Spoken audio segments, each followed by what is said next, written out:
बिस्मिल्लाहिर्रहमानिर्रहीम, अस्सलाम वालेकुम। प्रोग्राम हर टॉक के साथ मैं हूं आपका मेज़बान मुख्तार अहमद। रेगुलर हर हफ्ते हम इस शो को कंडक्ट कर रहे होते हैं जिसमें हम मुख्तलिफ डिजीज़ के हवाले से बात कर रहे होते हैं और इसके साथ साथ जो अब रोज़ाना की बुनियाद पर हम देख रहे हैं कि मसाइल का सामना इस तरीके से हो रहा है कि मौसमी तब्दीली की वजह से इस वक्त मुख्तलिफ बीमारियाँ जन्म ले रही हैं। मुख्तलिफ वायरसेस जो हैं वो अब पूरे पाकिस्तान को अपनी लपेट में ले चुके हैं। ऐसे में इस वक्त जो हम गुफ्तगू का सिलसिले को आगे बढ़ाएंगे वहाँ हम बात करेंगे अस्थमा के हवाले से, और इसी के लिए हमारे साथ स्टूडियो में मौजूद है डॉक्टर रज़ा मर्चेंट साहब, कंसल्टेंट फिजिशियन भी हैं, और इसके साथ साथ आज का जो मेन टॉपिक है वो भी ग्लोबल अस्थमा के हवाले से है।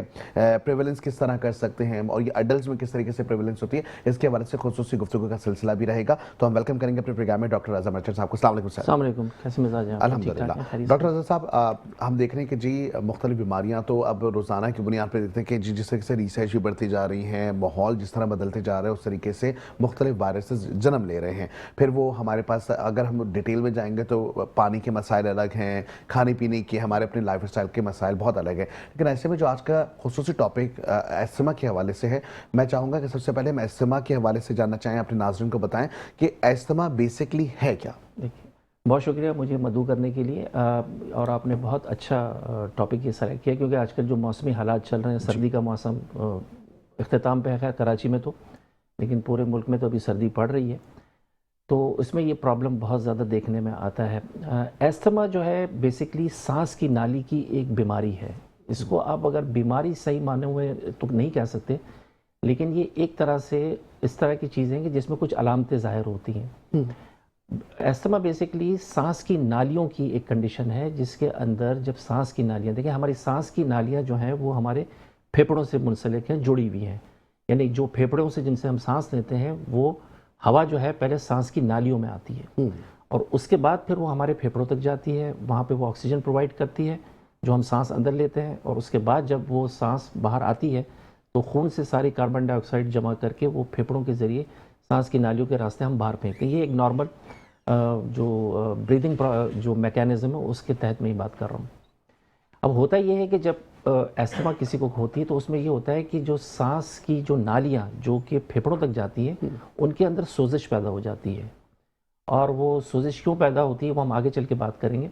सोजिश पैदा हो जाती है जिसकी वजह से उसके अंदर जो है सिक्रीशंस या जो उसके अंदर जो उसका मवाद है वो ज़्यादा बनना शुरू हो जाता है और सांस की नालियाँ जो है वो सिकुड़ना शुरू हो जाती हैं।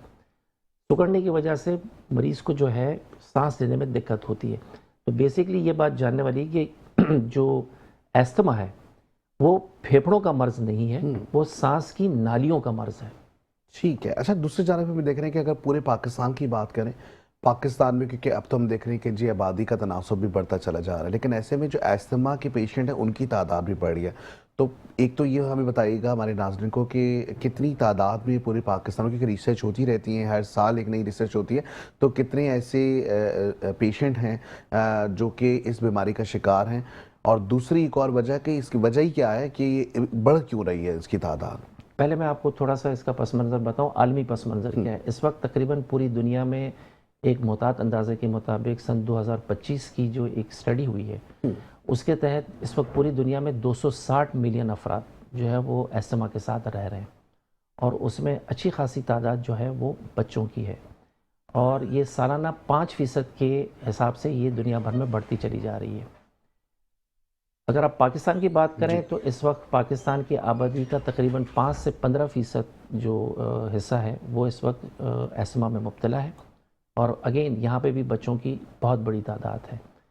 पूरी दुनिया में अगर आप एक अंदाज़ा लें तो उसके मुताबिक तकरीबन 4-4.5 लाख लोग सालाना अस्थमा से रिलेटेड बीमारियों की वजह से बदकिस्मती से मौत के मुंह में चले जाते हैं। अगर आप पाकिस्तान की बात करें तो सालाना तकरीबन 20,000 हमारे जो पेशेंट्स हैं वो अस्थमा और उससे रिलेटेड वजह से, उसकी वजह से डायरेक्टली या इनडायरेक्टली उसकी वजह से सफ़र करते हैं। तो अंदाज़न तकरीबन 15 मिलियन बच्चे हमारे जो हैं वो अस्थमा का शिकार हैं, और तकरीबन 7.5 मिलियन के करीब जो हमारे एडल्ट बालिग पॉपुलेशन है उसकी वजह से वो अस्थमा की वजह से वो इसमें मुब्तला है। ठीक है। अच्छा, हम अस्थमा के हवाले से ओवरऑल तो चलें, ये ग्लोबली हमें कैलकुलेशन नज़र आ रही है, लेकिन ऐसे में पाकिस्तान में जो अस्थमा के पेशेंट हैं उनका लाइफ स्टाइल क्या नॉर्मल लाइफ स्टाइल से मुख्तलिफ होता है? नहीं, एक्चुअली सबसे पहले तो हमें वजूहात मालूम करनी पड़ेगी कि ये एस्थमा क्या सब लोगों को तो नहीं होता। ज़ाहिर है कि एक मखसूस लोगों को चंद मखसूस तादाद में ये चीज़ें होती हैं, तो ये एक्चुअली बुनियादी तौर पे होता क्यों है? ठीक, हाँ, ये वो कौन जानना से ज़रूरी फैक्टर्स हैं जो अफेक्ट कर रहे हैं या वो कौन से कॉजेज हैं जी हाँ, इसके ऊपर हम उसमें पहले सबसे गुफ्तगू बड़ा कर जो लेते हैं। एक फैक्टर होता है वो तो सबसे पहली बात तो ये है कि अगर आप वो फैक्टर्स जो कि तब्दील नहीं किए जा सकते, जैसे कि फैमिली हिस्ट्री, अगर किसी के ख़ानदान में वालिद को, वालदा को, बहन भाइयों में किसी को अगर एस्थमा है, तो इस बात के अच्छे खासे इम्कानात होते हैं उस बच्चे में कि आगे चल के उसके अंदर भी ये अलामतें ज़ाहिर होना शुरू होंगी। इसमें हम कुछ कर नहीं सकते। और दूसरी कुछ वजूहत होती हैं जो हमारी अपनी इंसानों की क्रिएट की हुई, जिसमें जो सबसे बड़ी वजह इस वक्त पूरी दुनिया में है वो ये है कि माहौलियाती आलूदगी, वो एक बहुत बड़ा रीज़न है। दूसरी बात यह है कि दुनिया भर में आप देख रहे हैं कि ट्रेंड्स अभी बदल रहे हैं। होता ये है कि अर्बनाइजेशन, शहरी इलाकों की तरफ मुंतकिली का जो अमल फ्रॉम देही इलाके, रूरल एरिया से शहरी इलाकों की तरफ जो है वो लोगों की आबादी मुंतकिल हो रही है। वजह ज़ाहिर उसकी ये है कि लोग एक बेहतर तर्ज़ ज़िंदगी के लिए उसमें आगे आते हैं कि भाई शहर में सहूलियात ज़्यादा हैं, चीज़ें हैं, सब कुछ है, लेकिन उसके साथ साथ वो अपने साथ कुछ पैकेज लाता है। उसके अंदर फिर ज़ाहिर है कि जब आप आते हैं तो यहाँ पे आपको पोल्यूशन से वास्ता पड़ता है, माहौलियाती आलूदगी, धुआं है, डस्ट है, मट्टी है और दीगर बहुत सारी चीज़ें, और कुछ कुदरती अवामिल है कि जैसे एक मखसूस सीज़न के अंदर कुछ पोलन्स की अफजाइश होती है तो कुछ लोग उनसे सेंसिटिव होते हैं। दूसरी ये कि जब हम शहर में मुंतकिल होते हैं, आपको पता है कि पाकिस्तान में खुसूसन हमारे यहाँ फ्लैटों में रहने का रुझान भी पाया जाता है कि ज़ाहिर है कि कम आमदनी वाले लोग या दरमियानी मुतवस्सित तबके के लोग जब आते हैं तो ज़ाहिर है कि वहाँ पे प्रॉपर वेंटिलेशन का इंतज़ाम नहीं होता है उसके अंदर। लेकिन अपनी कैपेसिटी हम देख रहे हैं कि वैसी कराची शहर बढ़ते चला जा रहा है ना, और ऐसे में और आलूदगी भी बढ़ रही है। पॉपुलेशन भी जो है ना ज़्यादा से ज़्यादा बढ़ी है और पोल्यूशन भी ज़्यादा हो रही है। अब वो वही वाली बात है कि हम जो है वो अपने इस खत्ते में जो है ना वर्टिकली, मतलब कहते हैं हॉरिजॉन्टली नहीं जा रहे, हम वर्टिकली बढ़ते चले जा रहे हैं। बदकिस्मती से जी। हाँ, ऐसे ही सिलसिला। तो एक तो हमारे यहाँ आबादी बढ़ने का तनासुब ज़्यादा है जी। दूसरी वजह यह है कि फिर जैसे मैंने अभी जिक्र किया कि उसकी वजह से लोग जो है वो नकल मकानी करते हैं, तो उसकी वजह से और जो आपकी जो शहरी सहूलियात हैं उस पर दबाव पड़ता है। आपको बिजली से रिलेटेड प्रॉब्लम्स हैं, पानी की जो सफाई सुथराई है वो अपनी जगह पर है, हवा का जो गुज़र जो है घरों में से, खिड़कियों में से, वो है। फिर और चीज़ों पे हम बात करेंगे आगे चल के कि उसके अलावा और बहुत सारे ऐसे अवामिल हैं जिनकी वजह से ये चीज़ बढ़ती है। और उसमें जैसे मैंने अभी शुरू में जिक्र किया कि अगर किसी की कोई मौरूसियत है इस हवाले से, ठीक, कि जिसमें कि ख़ानदानी कोई हिस्ट्री है, तो बाज़ दफ़ा ये भी होता है कि एक मरीज़ जो बिल्कुल अच्छा खासा चल रहा होता है, अचानक जब वो कहते हैं, आपने बहुत लोगों से सुना होगा, हमारे पास पेशेंट्स आते हैं, वो कहते हैं कि डॉक्टर साहब हम जब गांव में थे या वहाँ से जब वो नकल मकानी करके आते हैं या जॉब हो जाती है किसी की, तो ये आके कहते हैं कि डॉक्टर साहब मैं फ़ना जगह पे था, किसी भी पाकिस्तान के किसी भी सूबे के देहाती इलाके में था, मैं वहाँ बहुत अच्छा था, मेरी सेहत बहुत अच्छी थी। यहाँ जैसे ही मैं कराची आया हूँ और उसके कुछ अरसे के बाद अब मुझे सांस की शिकायत होने लगी, हर वक्त खांसी होने लग गई है, मुझे ऐसा लगता है मेरा दम घुट रहा है। तो ये चीज़ वो होती है कि जो पहले से उनके अंदर मौजूद होती है, और जब ये अवामिल जब उसके साथ मिलते हैं तो उसके बाद वो चीज़ उभर के सामने आती है और उसको प्रॉपर या बिल्कुल सही मानों में एस्थमा के सिम्टम्स आना शुरू हो जाते हैं। ठीक है। अच्छा, इसका मतलब ये हुआ कि ये जो आपने बताया कि जी फैमिली डिजीज है या समझ लें फैमिली हिस्ट्री में अगर किसी को है, या मौरूसी जिस तरह पे बीमारी में, तो ये है मौरूसी बीमारी, लेकिन अक्सर और बेशतर माहौल के हिसाब से ये जाहिर होनी शुरू हो जाती है। मतलब ये कि, और सबसे बड़ी बात ये है कि एस्थमा जो है किसी एक ख़ास मखसूस शक्ल में ज़ाहिर नहीं होता, इसकी मुख्तलिफ अलामतें होती हैं। किसी के अंदर कुछ होती हैं, कुछ चीज़ के ऊपर हम आगे चल के अगर चाहेंगे तो बात कर लेंगे कि एस्थमा आप डायग्नोस कैसे करते हैं, कब करते हैं, वो हम बात करेंगे। ठीक है। अच्छा, जिस तरीके से डॉक्टर साहब ने बताया कि जी जेनेटिक डिजीज़ भी ये है, और फैमिली की हिस्ट्री में अगर इस तरह की कोई एस्थमा के पेशेंट है तो डेफिनेटली आने वाले वक्तों में जो बच्चे हो रहे होंगे तो उनमें भी इस तरह की अलामत पाई जा सकती हैं। ऐसे में गुज़श्ता हफ्ते भी जब हम प्रोग्राम कर रहे थे तो आपसे यही रिक्वेस्ट की थी कि जी आप लोगों ने अपने फैमिली टेस्ट ज़रूर कराने, फैमिली फिजिशियन आपका ज़रूर होना चाहिए जो कि आपको रेगुलर रूटीन वाइज चेकअप भी दे। रूटीन वाइज चेकअप के साथ साथ अगर देखें तो वो बता सके कि क्या चेंजेस आ रहे हैं, फिजिकल है या इंटरनल, जो भी चेंजेस आ रहे हैं उसके ऊपर भी जो है वो आप कम से कम आपको नॉलेज ज़रूर हो कि आपकी बॉडी में हो क्या रहा है। और इसके लिए सबसे वाहिद जो इदारा डॉक्टर ईसा लैब, बहुत अच्छे टेस्ट, अगर आप जाएंगे हर तरह का टेस्ट अवेलेबल है, लेकिन उसके साथ साथ आपको एक अच्छा खासा बल्क डिस्काउंट भी दिया जा रहा है। आप पूरे पाकिस्तान में चले जाएँ, मुख्तलिफ ब्रांचेस मौजूद हैं। सिर्फ टेस्ट नहीं बल्कि इसके साथ साथ पूरा एक पैकेज है, एक अंडर रूफ अगर आप देखें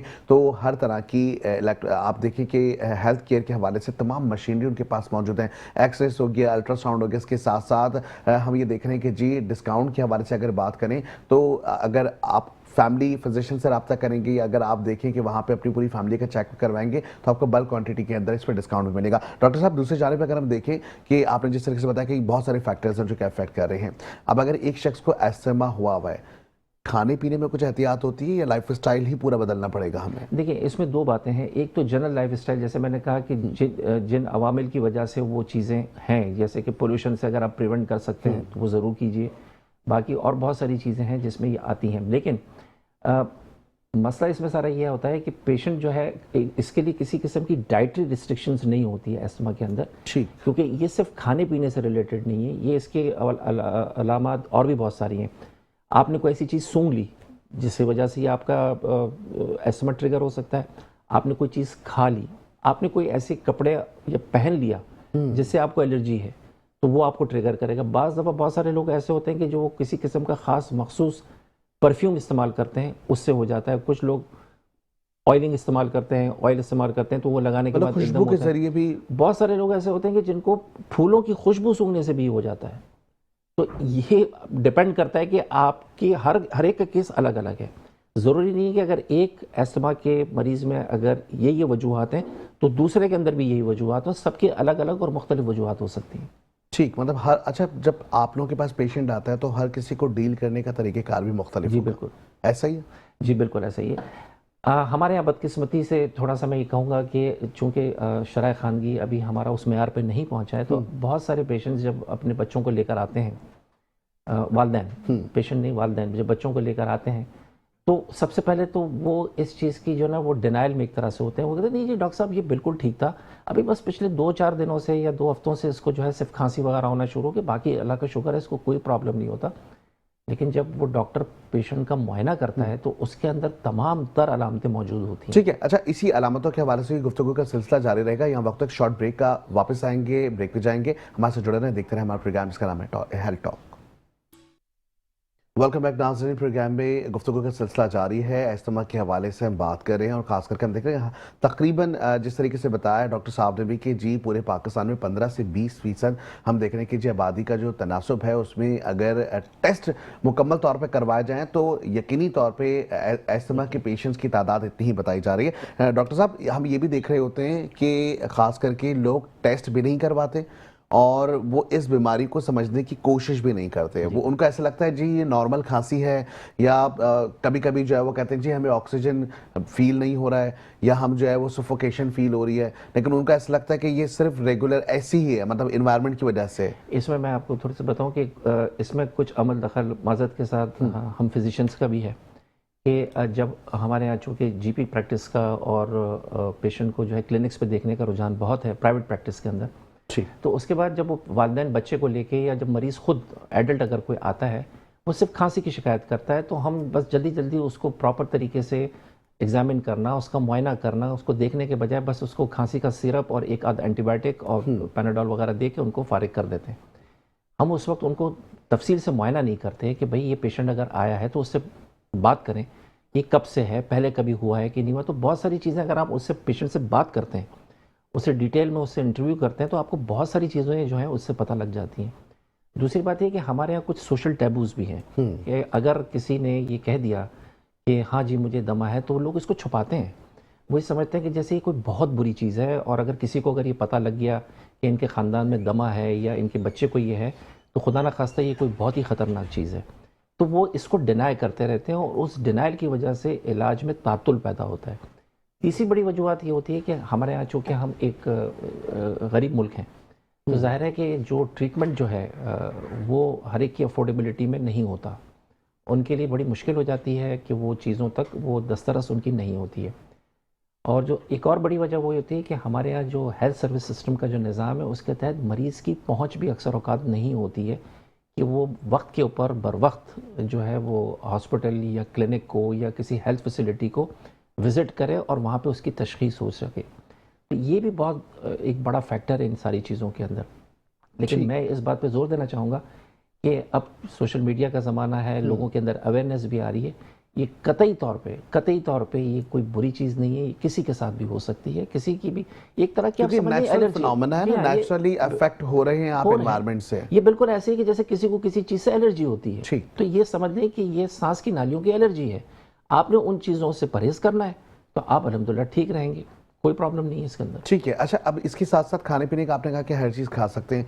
अक्सर हम देखते हैं कि जी अस्थमा के पेशेंट जो होते हैं वो जब जिम में जा रहे होते हैं तो वो कहते हैं जी हमारी सांस बहुत फूल जी, रही जी। है, तो या उनका वेट जो है वो अगर उनको लॉस करना है उसमें प्रॉब्लम हो रही है, ऐसे भी सिम्टम्स जी हाँ, ये वन ऑफ द फैक्टर है ये एक कि बाज़ दफ़ा आप एक्सट्रीम किसी जज्बाती कैफियत से गुजरते हैं। जैसे अगर आप बहुत ज़्यादा ज़ोर से हंस लें या बहुत ज़्यादा देर तक, तो उस ख़ास मरीज़ के अंदर जिसके अंदर ये टेंडेंसी है उसको अस्थमा का अटैक प्रोवोक हो सकता है।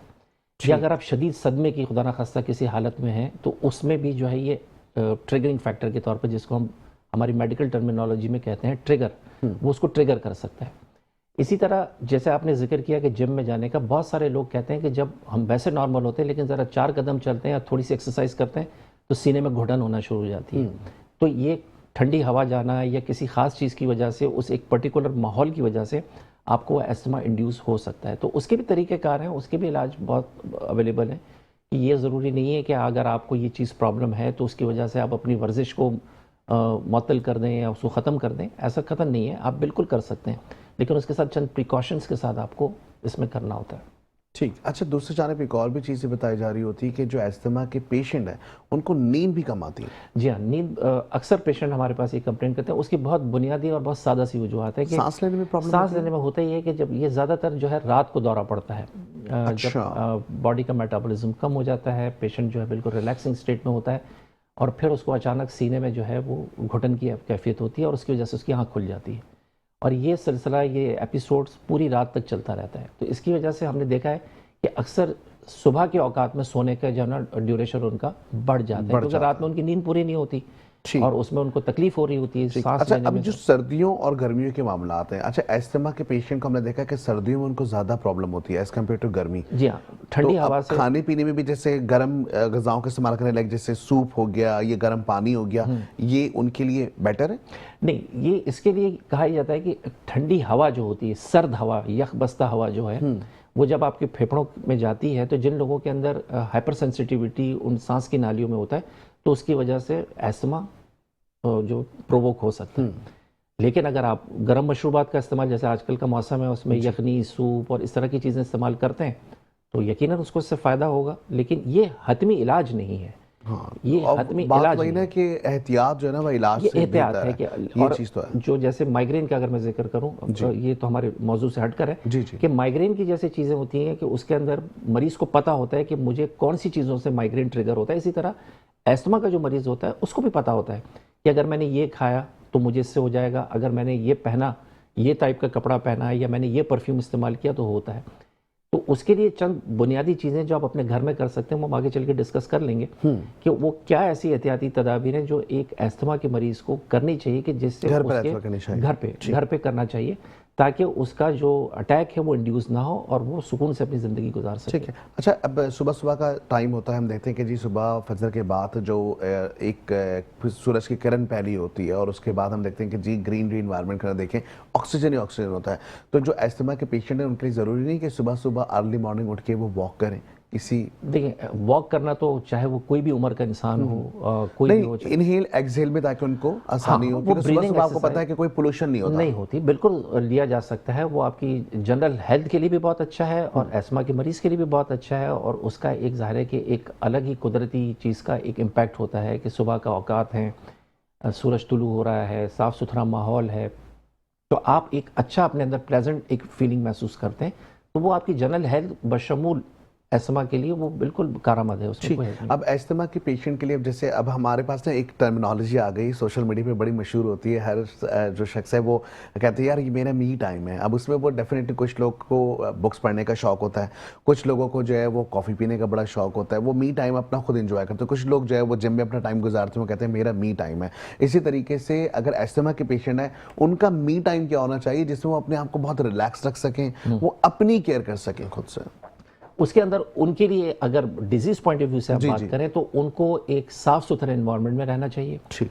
माहौल अच्छा हो, उनके ऊपर कोई ज़हनी फ़िक्र ना हो, टेंशन ना हो, रिलैक्स मोड में हो, कोई ऐसी चीज़ का इस्तेमाल ना करें जिसमें उनको शायबा हो कि जिसकी वजह से इनको सांस आ सकता है, सांस का दौरा आ सकता है। और उनको बिल्कुल रिलैक्स और इजी माहौल में रहना चाहिए, क्योंकि जितना ज़्यादा आप अस्थमा के अंदर पैनिक करते हैं उतना ज़्यादा उसकी सिवियरिटी बढ़ती है। ठीक। अच्छा, अब खाने पीने की हम बात करेंगे। जिस तरह आपने बोला कि खाने पीने में एहतियात तो वैसे नहीं है, लेकिन अगर मैं डोजेस की बात करूं, अक्सर हम देखते हैं कि जो वो पंप जो है वो इस्तेमाल जी किया हाँ, जा रहा होता है, इसके तो वो पंप किस चीज़ के लिए इस्तेमाल, मतलब वो रेगुलर ही इस्तेमाल करना है, अपने साथ ही रखना है? एक तो इसके हवाले से बताएगा, या डोजेस जो इस्तेमाल कर रहे होते हैं उससे अफेक्शन आ जाती है? नहीं, इसके अंदर दो तीन चीज़ें हैं कि देखिए, खाने के अंदर जैसे आपने बहुत कॉमनली सुना होगा कि कुछ लोग जो है वो, किसी को मूंगफली से हो जाता है, जी जी, पीनट्स। किसी को चीज़ खाने से होता है, किसी को बहुत ठंडी कोल्ड ड्रिंक पीने से हो जाता है कि जी मुझे थोड़ी सांस में, वो हो सकता है कि पूरा अस्थमा ना हो, उसको सिर्फ खांसी लगना शुरू हो जाए, या सांस लेने में थोड़ी हल्की शिकायत हो जाए, या सीने में से सीटी की आवाज़ आना शुरू हो जाए। ये वो चीज़ है। लेकिन ये बात बिल्कुल दुरुस्त है आपकी कि वो लोग के जो डायग्नोस्ड केस ऑफ एस्थमा है, जिनको पता है कि उनकी तशखीस एस्थमा के हवाले से एक डॉक्टर कर चुका है, तो उनको हम वक्त अपने पास एक इन्हेलर रखना चाहिए। वो इन्हेलर क्या होता है? वो इन्हेलर ये होता है कि उसके अंदर एक पाउडर फॉर्म में, एरिजोल फॉर्म के अंदर एक लिक्विड होता है। जब वो, उसका तरीकाकार होता है उसको इस्तेमाल करने का, वो यूट्यूब पे भी दस्तयाब है, और वैसे भी अगर आप किसी हेल्थ केयर प्रोफेशन से पूछेंगे तो वो आपको बता देगा। तो जब वो इनहेल करता है तो उसके अंदर से एक मवाद, एक लिक्विड टाइप की चीज़, वो आपकी सांस की नालियों में जाता है।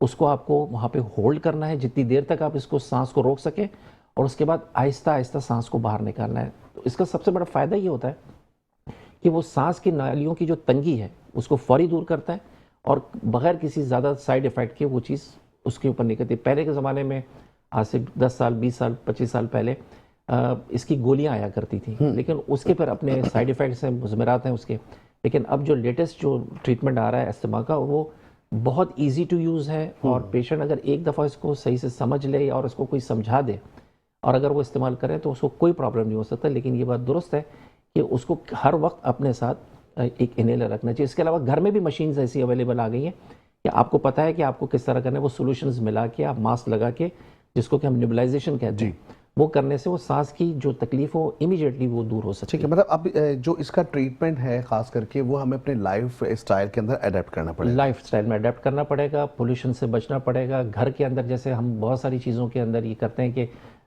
कमरों का माहौल तारीक होता है, जी। पर्दे लगे हुए हैं, कर्टन्स लगे हुए हैं, तो जो डस्ट भी पैदा होती है, जी, डस्ट पैदा होती है। इसके अलावा बहुत सारे लोगों को घर में कुछ पेट्स पालने का शौक होता है, तो उनके फर में जो कुछ केमिकल्स होते हैं, कि कुछ लोग जैसे बिल्ली पालते हैं, कुछ तोता पाला हुआ है, कुछ कबूतर है, तो उससे, उनसे आपको दूर रहना है, हर सूरत दूर रहना है। अगर आपके घर में जैसे डोमेस्टिक है, कोई काम वाली मुलाजमा काम कर रही है और वहाँ पे आपकी स्वीपिंग और मॉपिंग वगैरह हो रही है, तो आपको वो कमरा छोड़ देना है। खाना अगर कहीं पक रहा है, धुआं वगैरह वहाँ पे उठ रहा है किचन की तरफ, तो आपको उससे बचना है अपनी। अच्छा, कारपेट की भी हवाले से कहा जाता है कि जहाँ कारपेट होता है वहाँ पे भी डस्ट ज़्यादा होती है, तो उससे भी उनको बिल्कुल, एलर्जी हो ये जाती तो है। तयशुदा बात है कि वो तमाम लोग जिनके बारे में ये तशखीस हो गई कि उनको अस्थमा है, तो उनको अपने घर में कालीन जो हैं, कारपेट्स जो हैं, उनको हटा देना चाहिए। पड़ेगा। टाइल्स या कोई दूसरी आप जी, समझ लें कर्टन्स कि है। अपने उसमें और वो लगा लें। कर्टन्स को भी जो है आपको हटाना होगा, अपने कमरे को हवादार और रोशन बनाना होगा, ताकि हवा का गुजर हो सके उसमें। अगर आप हर वक्त पर्दे लगा के रखेंगे जी। और आपके यहाँ से कोई फ्रेश हवा जो है कमरे के अंदर ना आ रही है ना जा रही है, तो लाजमी तौर पे आपके लिए नुकसानदेह। ठीक है। अच्छा, अब इसके साथ साथ हम एक और चीज़ ये देख रहे हैं कि हमने बात तो कर ली कि जिस तरीके से हमें एस्थमा के लिए जो है वो कंट्रोल करना है। अब एस्थमा में क्या कोई टाइप है, या एक ही तरह का होता है, या पेशेंट टू पेशेंट वेरी कर रहा होता है? एस्थमा के अंदर देखिए दो होते हैं, एक बच्चों में होता है, एक एडल्ट्स में होता है। ठीक। बच्चों के अंदर जो 5 साल तक की उम्र के बच्चों में होता है, वो उसको कहते हैं चाइल्डहुड एस्थमा कहते हैं उसको। क्यूरेबल है? हाँ, ये बिल्कुल क्योरेबल है, बिल्कुल क्योरेबल है। असल चीज़ है इसकी तशखीस। हमारे यहाँ ये कॉन्सेप्ट है, मैं पहले वो बता दूं आपको। जी जी। और एक होता है बड़ों के अंदर, अडल्ट होता है। मोस्टली ये देखा गया है कि जिन बच्चों में ये तशखीस बचपने में हो जाती है, तो अल्हम्दुलिल्लाह एक इसके बारे में एक तज्ज़िया ये है कि, और इसके बारे में एक रिसर्च ये है कि जब वो बलूगत की मंजिल में दाखिल होते हैं, तब तक उनकी सिम्टम्स काफ़ी हद तक ठीक हो जाते हैं, और जब वो एडल्ट हो जाते हैं, बड़े हो जाते हैं, बालिग हो जाते हैं, तो उनके अंदर उसकी सिवेरिटी कम हो जाती है। ठीक।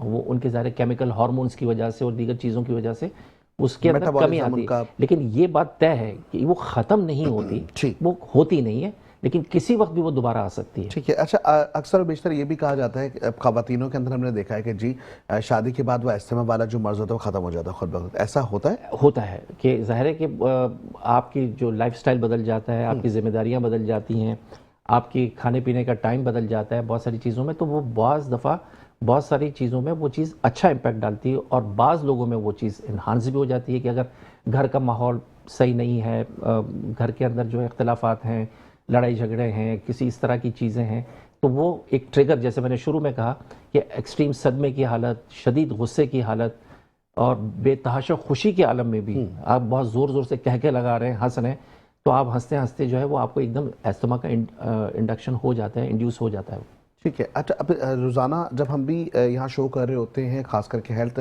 के हवाले से, हमेशा मेरा एक जो है फोकस रहता है अपनी जितनी भी ऑडियंस है जो हमें देख रहे हैं नाज़रीन, उनके हवाले से कि प्रोसेस्ड फूड को ना कम से कम हमें इस्तेमाल करना चाहिए। क्या प्रोसेस्ड फूड का भी अमल दखल है? प्रोसेस फूड जो है एक तो जनरल हेल्थ के हिसाब से वो जो है वो बिल्कुल मुज़र सेहत है, लेकिन जो प्रोसेस फूड के अंदर जो केमिकल यूज़ होते हैं उसके अंदर कुछ इस तरह की चीज़ें हो सकती हैं कि जो खाने से आपका अस्थमा ट्रिगर हो सकता है।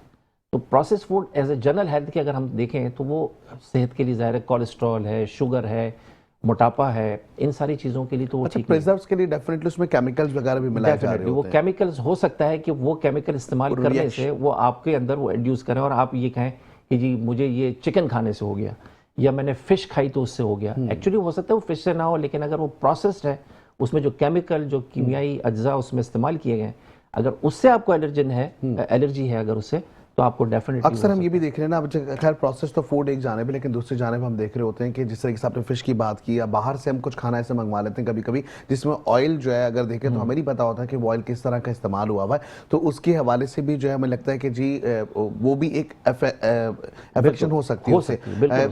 गुफ्तगू का सिलसिला जारी रहेगा। यहाँ वक्त एक ब्रेक का, ब्रेक पे जाएंगे, वापस आएंगे, जुड़े रहें, देखते हैं हमारा प्रोग्राम जिसका नाम है हेल्थ टॉक।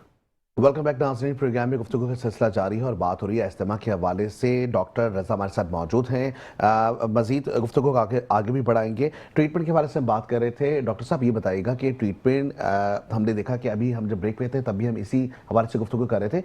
ट्रीटमेंट पूरी लाइफ टाइम करनी पड़ेगी आपको या अपने लाइफ स्टाइल में उस ट्रीटमेंट को शामिल करना पड़ेगा, या और भी कुछ ऐसे जदीद टेक्नोलॉजी है या जदीद ऐसे इलाज हैं जो आप कहते हैं मिनटों में ख़त्म हो जाए, इस तरह की चीज़ कुछ ऐसा है? जी नहीं, इस तरह नहीं है। सबसे पहले जो इसमें जो बात समझने वाली है कि पहले तो आपकी तशख़ीस प्रॉपर अस्थमा की होना ज़रूरी है, जिसको कि हम दमा कहते हैं। इसके दो बुनियादी अज्जा होते हैं इसके ट्रीटमेंट के। एक तो ये होता है कि एक रेस्क्यूअर ट्रीटमेंट कहते हैं जिसको, कि जिसमें एक मरीज़ को इस वक्त सांस का दौरा हो गया है और उस वक्त उसको उस तकलीफ से निजात दिलानी है हमें, वो रेस्क्यूअर ट्रीटमेंट कहलाता है। कि जिसके अंदर हमने, जैसे शुरू में मैंने जिक्र किया कि उसके अंदर कुछ इन्हेलर्स हम ऐसे यूज़ करते हैं कि जो आपकी सांस की नालियों को फौरी तौर पे उसके अंदर जो है वो थोड़ी जो रुकावट या तंगी हो जाती है उसको वो थोड़ा सा डायलेट करते हैं और मरीज़ को सांस लेने में आसानी होती है। और एक इसका होता है लॉन्ग टर्म थेरेपी के अंदर हम ये वाली अद्वियात का एक मजमुआ और इसके साथ स्टेरॉइड थेरेपी होती है जो आपकी जो सांस की नालियों की सोजिश है जिसकी वजह से ये सारा किस्सा शुरू हुआ है उसको कम करता है। वो लॉन्ग टर्म थेरेपी होती है और वो जिसको हम कहते हैं मेंटेनेंस डोज, कि आपको दोबारा ऐसा दौरा ना पड़े, तो उसके लिए आपको उसको रेगुलर बेसिस के ऊपर इस्तेमाल करना होता है। वो फिर बाद में आगे जाके अगर कोई मरीज़ 2 महीने, 3 महीने, 6 महीने तक अगर जो है उससे सिम्टम्स फ्री होता है तो हम उसके डोजेज को कम ज़्यादा कर सकते हैं या उसको कम कर सकते हैं या आहिस्ता आहिस्ता बंद कर सकते हैं। लेकिन जो रेस्क्यूअर ट्रीटमेंट है वो तो उसमें आपको इमीडिएटली आपको वो सांस की नालियों को खोलना होता है और उसके बाद उसको पेशेंट को इस काबिल करना होता है कि वो अपना अर्जेंट केयर फैसिलिटी है या इमरजेंसी में वहाँ पे जाए और वहाँ पे उसका प्रॉपर इलाज हो सके। ठीक है। डॉक्टर साहब ये भी बताइएगा कि अब एक छोटा बच्चा है तो खांस रहा है, या कॉमनली वो कौन सी ऐसी हरकत और सकनात होती हैं, चेंज हो जाती है, जिससे पता चल जाता है कि एस्थमा का पेशेंट है? आप कैसे आइडेंटिफाई कर लेते हैं? देखिए, एस्थमा की जो, ऐसे तो मैंने कहा कि इसकी बहुत सारी वजूहत हैं और बहुत सारी उसकी अलामतें हैं। वजूहत अलामतें क्या होंगी कॉमनली जो जैसे घर में लोग रह रहे हैं उनको कैसे पता चलेगा इस बच्चे के साथ ये प्रॉब्लम है? वो ये कह सकते हैं कि जी डॉक्टर साहब ये बच्चा जो है वो हर वक्त खांसता रहता है।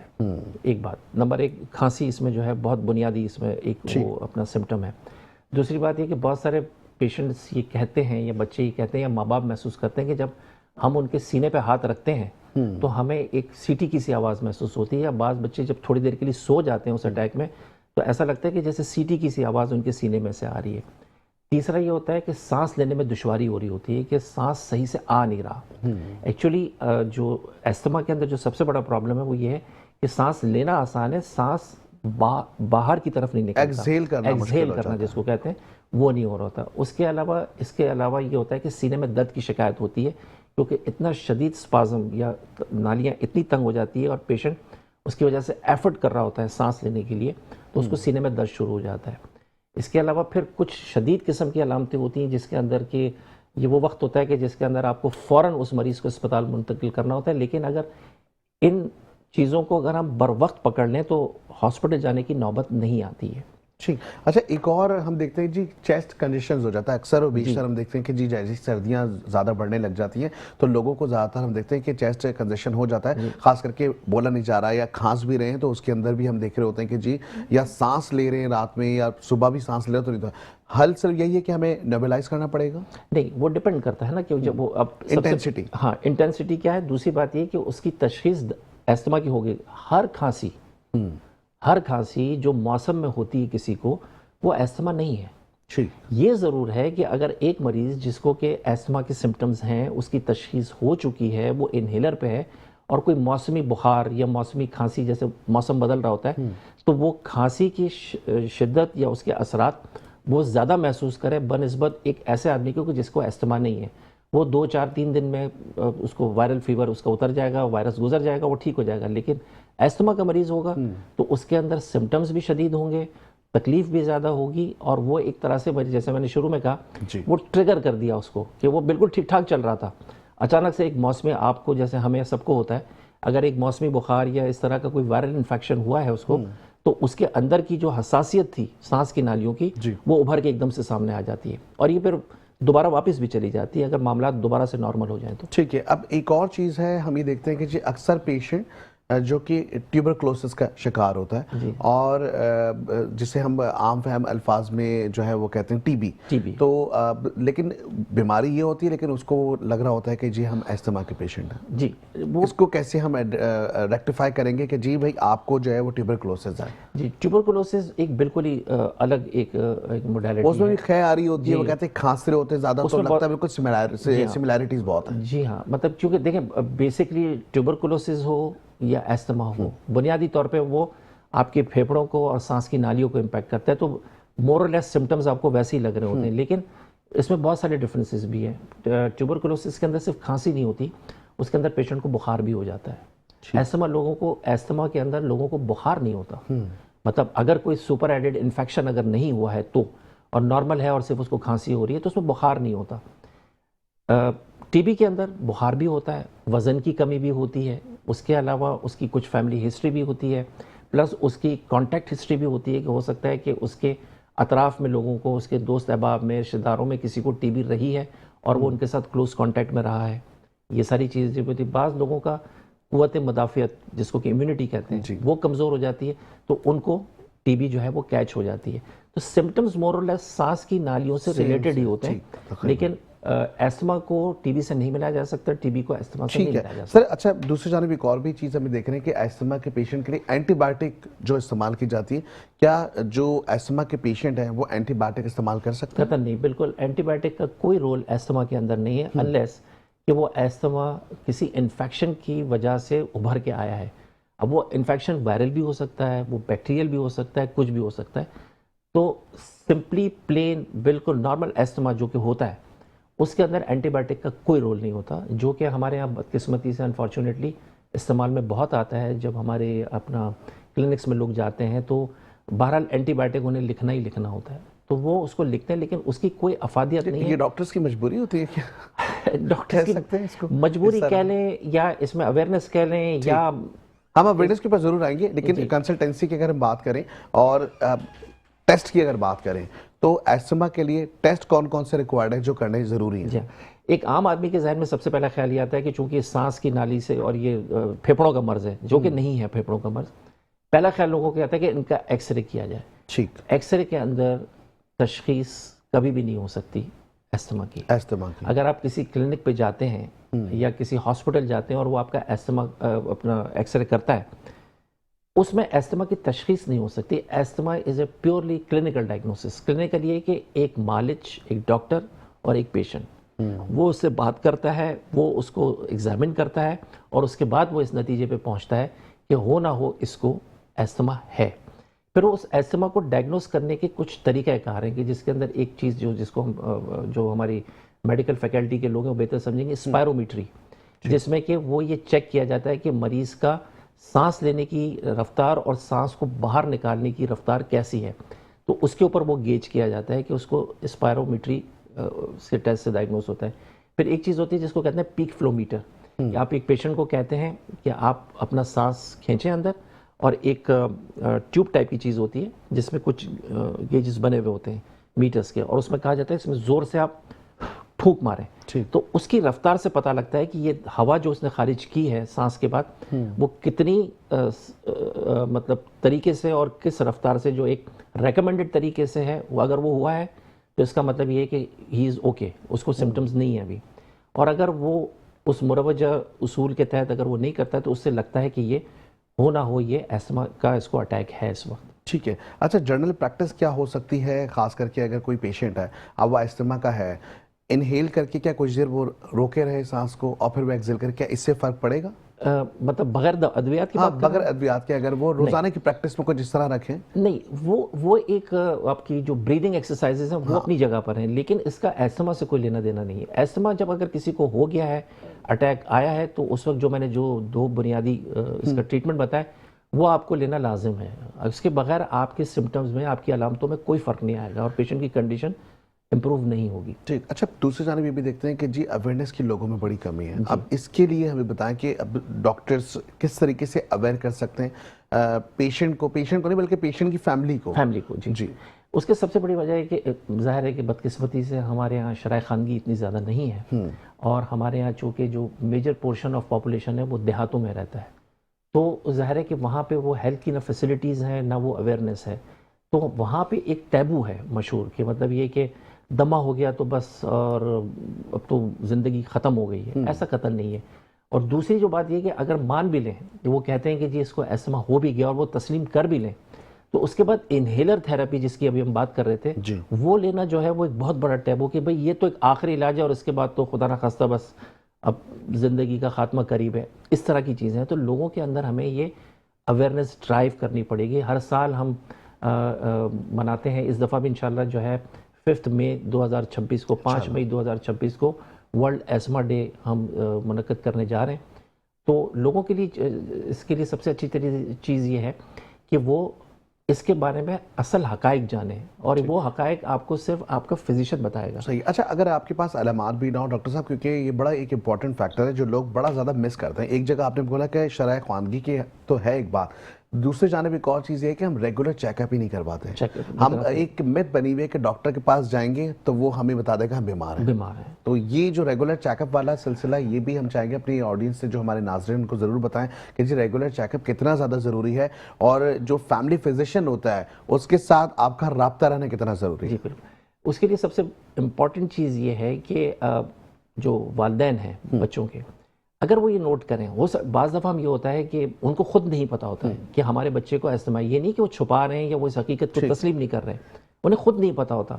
लेकिन अगर वो ये देखते हैं कि एक बच्चे को उनको मुसलसल खांसी हो रही है, और वो खांसी अगर आपने किसी डॉक्टर को क्लिनिक पे दिखाया और वो खांसी ठीक नहीं हो रही है, उसके साथ साथ वो बच्चा अब ये भी तकलीफ़ करने लग गया है कि मुझे रात को नींद नहीं आती, सो नहीं पा रहा वो, या वालिदैन ये नोट करते हैं कि रात को अगर ये सो रहा है और उसकी सांस बहुत तेज़ चल रही है और बहुत मुशक्क़त के साथ और बहुत तकलीफ़ के साथ वो सांस ले रहा है, या बार बार नींद से उठ रहा है, तो उसको इमीडिएटली फ़ौरन अपने मालिज से रुजू करना चाहिए ताकि उसकी प्रॉपर तशख़ीस हो सके कि कहीं ये एस्थमा तो नहीं है। और जब वो डॉक्टर आपको वहाँ देखकर ये कहे, तमाम एग्जामिनेशन, मुआयना और उसके करने के बाद, तो आप इसको तस्लीम करें और जो डॉक्टर आपको जो ट्रीटमेंट उसके लिए बता रहा है उस पर अमल करें, तो इंशाल्लाह प्रॉब्लम नहीं है। ठीक है। अच्छा, इसी पे एक और सवाल ये भी होता है कि जब डॉक्टर के पास जाएं, अगर किसी को एस्थमा हो जाता है किसी बच्चे को, तो वो फ़ौरन से एक आंसर आता है कि जी हमारी फैमिली में तो किसी को एस्थमा नहीं है। जी देखिए, फैमिली हिस्ट्री एक अंसर है कि जिसमें कि ये इसके इम्कानात होते हैं, लेकिन ज़रूरी नहीं है, एनवायरमेंटल फैक्टर्स ज़्यादा हाँ, affect कर ज़रूरी सकते हैं। नहीं है कि अगर किसी की फैमिली हिस्ट्री नहीं है तो उसको अस्थमा नहीं हो सकता। ठीक है जी, बिल्कुल। वक्त क्योंकि बड़ा मुख्तसर सा है और जिस तरीके से डॉक्टर साहब ने भी बताया कि रेगुलर बेसिस के ऊपर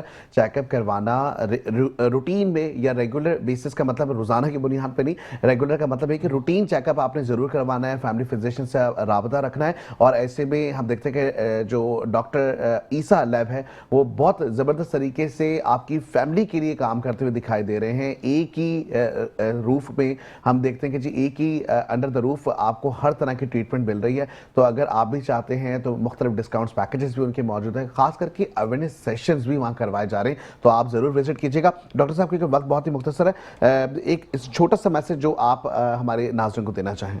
मैं बिल्कुल हमारे नाज़रीन को और ख़ुसूसन वालिदैन को ये मैसेज देना चाहूँगा कि जब भी अपने बच्चे के अंदर आप किसी किस्म की कोई गैर मामूली अलामत अस्थमा के हवाले से, दमे के हवाले से अगर देखें कि जैसे कि मैंने अभी जिक्र किया कि खांसी हो रही है मुस्तकिल, वो ठीक नहीं हो रही है, आपका बच्चा ठीक से सो नहीं पा रहा है, स्कूल से अगर ये शिकायतें आना शुरू हो गई कि आपका बच्चा दिन में सोता रहता है, क्लास में अटेंटिव नहीं होता है, या वो आपको बच्चे के कलर या उसकी रंगत में कोई फ़र्क नज़र आना शुरू हो जाता है, वो रेस्टलेस है, सोते वक्त उसके सांस में से सीटी की आवाज़ें आ रही हैं, तो इमीडिएटली फौरी तौर पे अपने मालिक से रुजू करें ताकि उसकी बर वक्त और सही मौके पे तशखीस हो सके। बहुत शुक्रिया डॉक्टर रज़ा मर्चेंट साहब, आप हमारे प्रोग्राम में तशरीफ़ लाए और इसके साथ ही प्रोग्राम का वक्त जो है वो अपने इख्तिताम के जाने बढ़ा है। ज़िंदगी हालात के लिए साथ होगी इंशाल्लाह। आपसे फिर मुलाकात। अपना बहुत ज़्यादा ख्याल रखिएगा और इसके साथ साथ रेगुलर बेसिस पे जिस तरीके से बता रहे थे कि हर हफ्ते हमारा प्रोग्राम जो है वो एक नई टॉपिक पे होता है, टॉपिक तो नहीं, एक नई डिजीज़ के हवाले से होता है ताकि ज़्यादा से ज़्यादा अवेयरनेस आप तमाम लोगों तक पहुँचाई जा सके।